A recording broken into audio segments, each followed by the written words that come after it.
आपका Edu पिसारे channel पर स्वागत है। आइए आज हम हिंदी व्याकरण के अंतर्गत संज्ञा को पढ़ते हैं।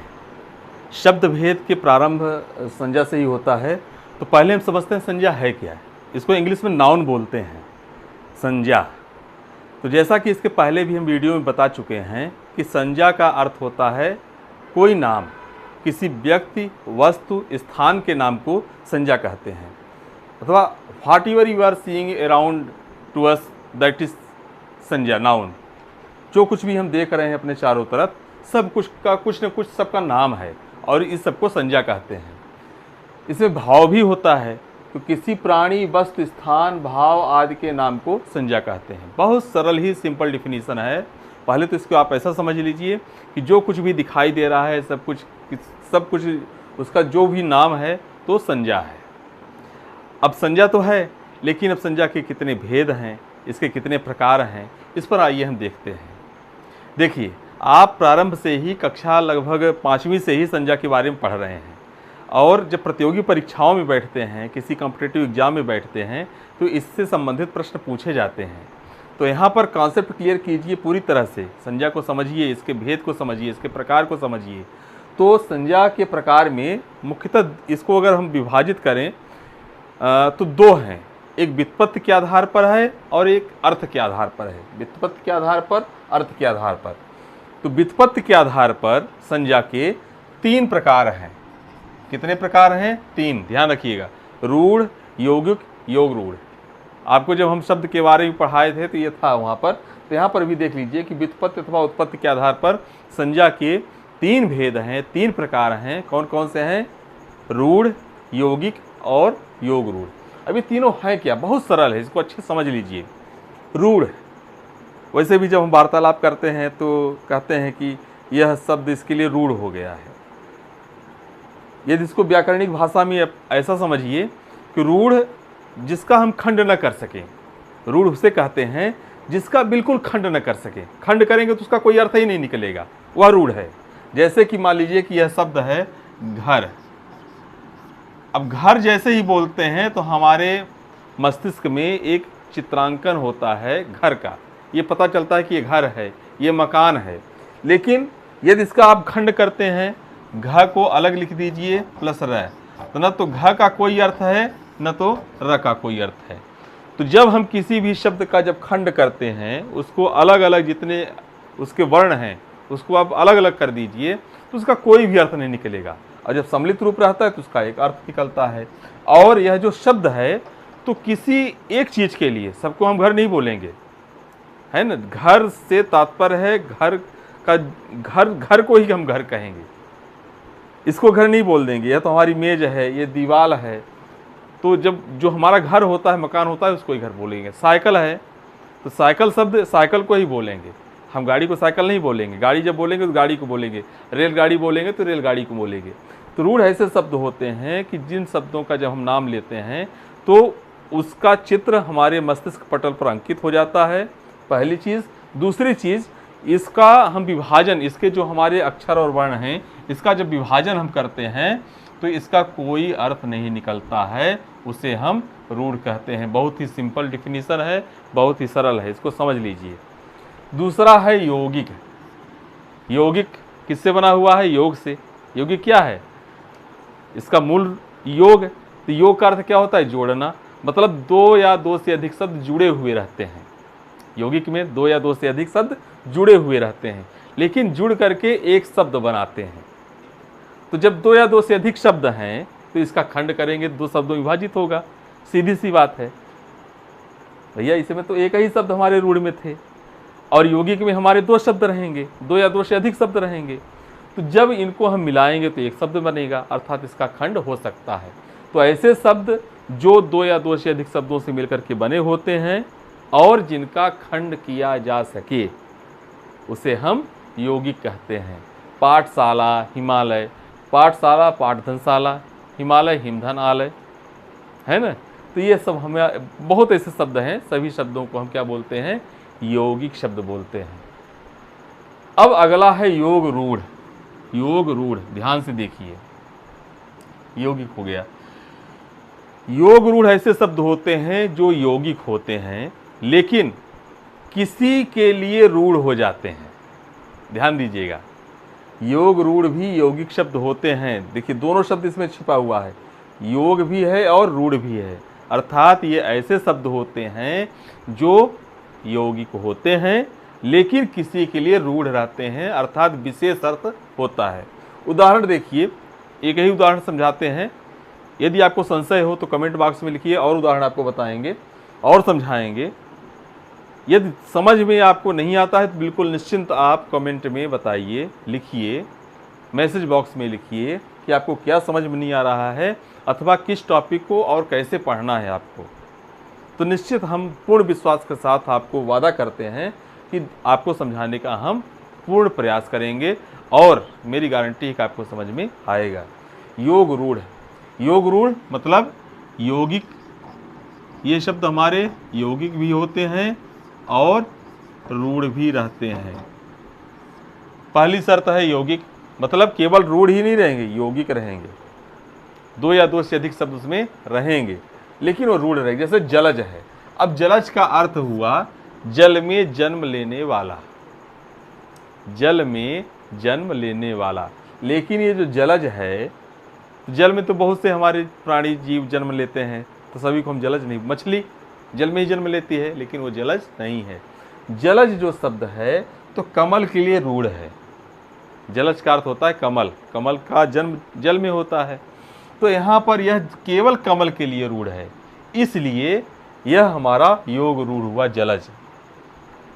लंबोदर मतलब गणेश जी, लंबा उदर। अब किसी का भी पेट लंबा हो तो उसको हम ऐसा नहीं कहेंगे कि वो लंबोदर। लंबोदर शब्द जैसे चतुर्भुज विष्णु भगवान, दशानन रावण, इसको ऐसा समझिए बहुब्रीहि समास के जितने उदाहरण हैं सब योग रूढ़ शब्द हैं।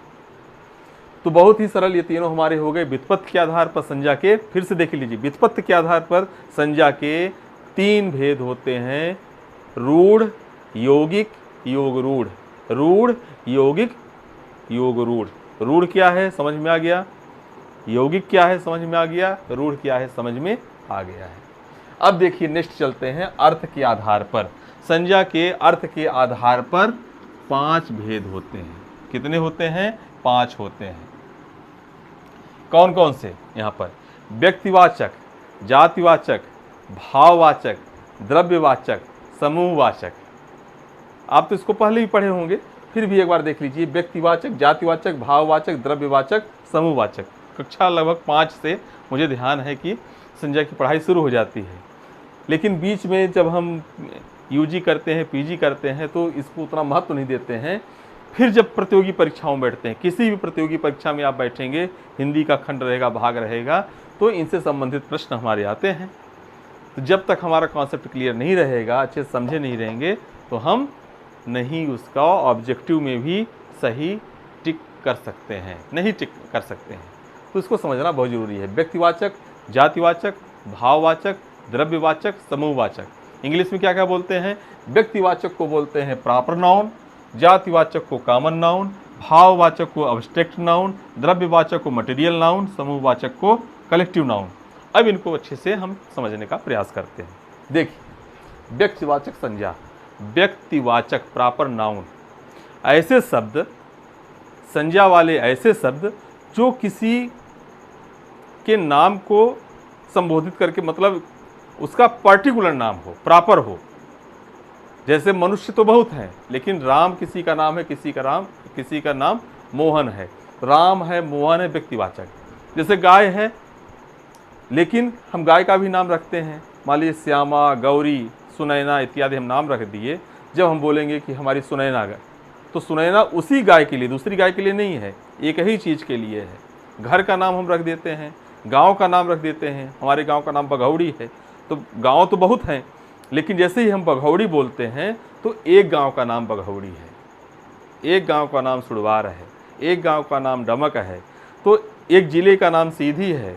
चाहे हम स्थान में चले, चाहे व्यक्ति में चले, चाहे वस्तु में चले जाएं, तो यदि हम उसके नाम से संबोधित करते हैं तो हमारा व्यक्तिवाचक संज्ञा होगा, प्रॉपर नाउन होगा। दूसरी चीज़ है जातिवाचक संज्ञा। अब यहाँ पर देखिए जातिवाचक संज्ञा, कॉमन नाउन। जैसा जो अभी हम गाय का नाम लिए ना, तो गाय हमारी एक गाय संबोधित करती है एक जाति को, पशु की एक जाति है गाय, तो जितनी गाय हैं तो जातिवाचक संज्ञा में चली जाएंगी। जब हम बोलेंगे गंगा, गंगा नदी में गंगा बोलेंगे, गंगा नदी बोलेंगे तो वह व्यक्तिवाचक संज्ञा है, और केवल नदी कहेंगे तो हमारी जातिवाचक संज्ञा है। तो मनुष्य बोल दिए जातिवाचक है, या उसकी जाति का एक संबोधन कर दिए, उसका एक समूह होता है तो जातिवाचक संज्ञा है। तो बहुत ही सूक्ष्म अंतर है और बहुत कठिन नहीं है, आपको समझ में आता होगा। जब एक चीज़ के लिए हम उसको संबोधित करेंगे तो व्यक्तिवाचक संज्ञा है, जब उसके हम पूरे एक ग्रुप को करेंगे, संबोधित करेंगे, जिसके अंतर्गत वह आते हैं, वहाँ पर जातिवाचक हमारा हो जाएगा। पर्वतों के नाम बहुत से होते हैं, हर पर्वत के अलग अलग नाम होते हैं। हिमालय होता है, कैमूर पर्वत होते हैं, तो एक जब पर्वत का नाम हम लेंगे तो व्यक्तिवाचक संज्ञा है, और केवल पर्वत बोलते हैं तो जातिवाचक संज्ञा है। इसी तरह से पुस्तक कई हैं, लेकिन एक पुस्तक जैसे हम रामचरितमानस बोल दिए तो क्या है, रामचरितमानस व्यक्तिवाचक संज्ञा है। लेकिन पुस्तक कहते हैं तो सभी पुस्तक है, पुस्तक की एक जाति है ना, है पुस्तक तो जातिवाचक संज्ञा है। लेकिन जब हम महाभारत बोलते हैं, रामचरितमानस बोलते हैं, कामायनी बोलते हैं, कोई भी पुस्तक के नाम हमारे होते हैं, हिंदी गणित विज्ञान बोलते हैं, तो व्यक्तिवाचक संज्ञा है। भाववाचक संज्ञा अब्स्ट्रैक्ट नाउन, इसको बहुत समझने की आवश्यकता है। यही एक संज्ञा है कि जो ऐसे मतलब नहीं दिखाई देता है। अभी तो हमारा व्यक्ति, वस्तु, स्थान तो प्रत्यक्ष है, लेकिन ये जो भाववाचक है तो भाव में रहता है, अब्स्ट्रैक्ट नाउन है। भाव गुण दशा, जो शब्द भाव गुण दशा को परिलक्षित करते हैं, भाववाचक संज्ञा के अंतर्गत आते हैं। जैसे क्रोधित एक भाव है, खुशी का भाव है, तो क्रोध, खुशी, दुख, ये सब हमारे क्या है, भाववाचक संज्ञा हैं। कोई गुण है, मान लीजिए कोई चीज़ है तो खट्टी है, मीठी है, तो उसकी मिठास है, खट्टापन है, ये सभी हमारे शब्द भाववाचक संज्ञा के अंतर्गत आते हैं। दशा, बचपन, बुढ़ापा, वृद्धावस्था, जवानी, किस दशा में है, तो तीन चीज़ है इसमें। कौन कौन सी तीन चीज़ें हैं? एक तो हमारा है भाव, गुण, दशा को द्योतित करने वाले शब्द भाववाचक संज्ञा के अंतर्गत आते हैं। नेक्स्ट है द्रव्यवाचक संज्ञा। द्रव्य का अर्थ क्या होता है? द्रव्य का अर्थ होता है पदार्थ। दो चीज़ होती है, एक होता है, एक शब्द है द्रव और एक है द्रव्य। द्रव और द्रव्य, तो द्रव अर्थात तरल, पानी है, तेल है, जितनी तरल चीज़ें होती हैं सबको हम द्रव बोलेंगे। लेकिन द्रव्य का अर्थ होता है पदार्थ। इसको आप सीधे सीधे इस तरह से याद कर लेंगे तो अच्छी तरह से आपको समझ में आएगा। द्रव्य मतलब पदार्थ है, तो यहाँ लिखा है द्रव्यवाचक संज्ञा। तब संज्ञा कैसे शब्द जो किसी पदार्थ को बताएं, मटेरियल नाउन, जैसे कि सोना है, चांदी, लोहा है ना, एक ये द्रव्य है।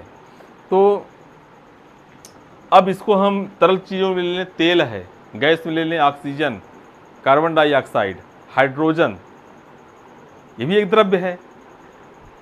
तो मतलब तीनों अवस्थाएं, द्रव्य की कितनी अवस्थाएं होती हैं हम लोग विज्ञान पढ़ते थे, तो ठोस, द्रव, गैस। द्रव्य की कितनी अवस्थाएं होती हैं विज्ञान में पढ़े थे कक्षा 6वीं में, ठोस, द्रव, गैस।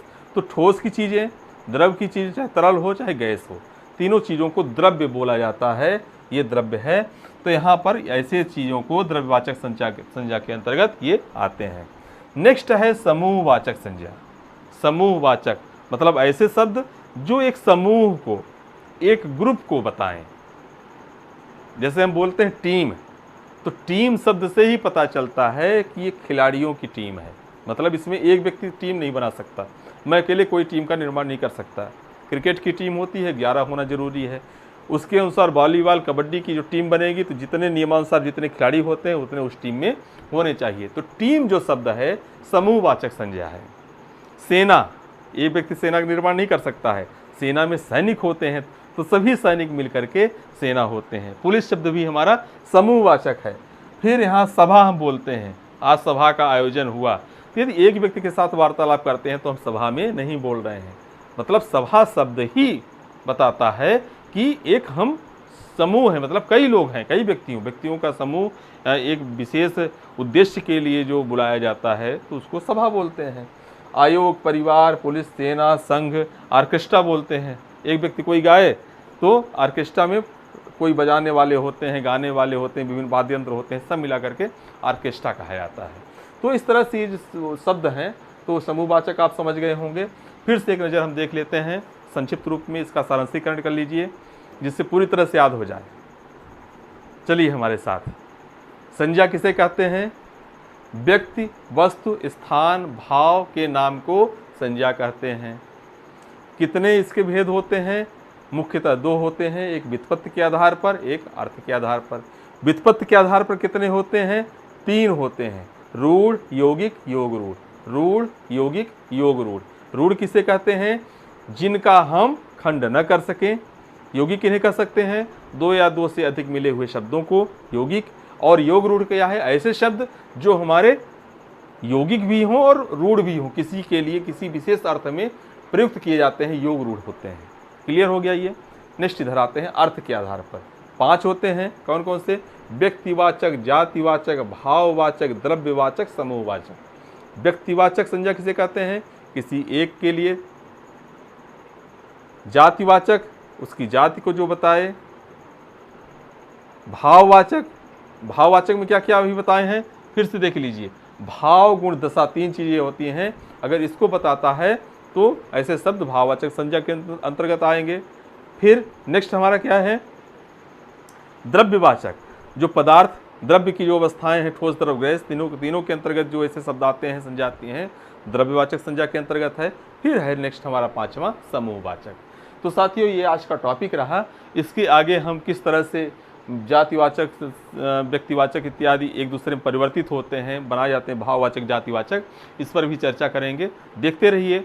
हिंदी की तैयारी के लिए, कंपटीशन में अच्छे नंबर लाने के लिए ईडू विशारद पर हमारे हिंदी व्याकरण के अंतर्गत सभी टॉपिक मैं कवर करूंगा, निश्चित कीजिए। यदि आप इसे फेसबुक पर देख रहे हैं तो शेयर कर दीजिए, जिससे अधिक से अधिक विद्यार्थी लाभान्वित हों, और लाइक कर लीजिए। यदि आप यूट्यूब पर देख रहे हैं तो चैनल को सब्सक्राइब कर लीजिए। सब्सक्राइब करने के बाद उसे आप ज़रूर शेयर कीजिए, लाइक कीजिए, सब्सक्राइब कीजिए और शेयर कीजिए। शेयर इसकी कीजिए कि हो सकता है कि हमारे किसी दूसरे हमारे विद्यार्थी हैं, हमारे भाई हैं, उनका हम सहयोग कर सकें, उनको हम बता सकें। मिलते हैं फिर अगले टॉपिक के साथ। तब तक के लिए आप पढ़ते रहिए, लिखते रहिए, मेहनत करते रहिए। सफलता निश्चित आपके कदम को चूमेगी।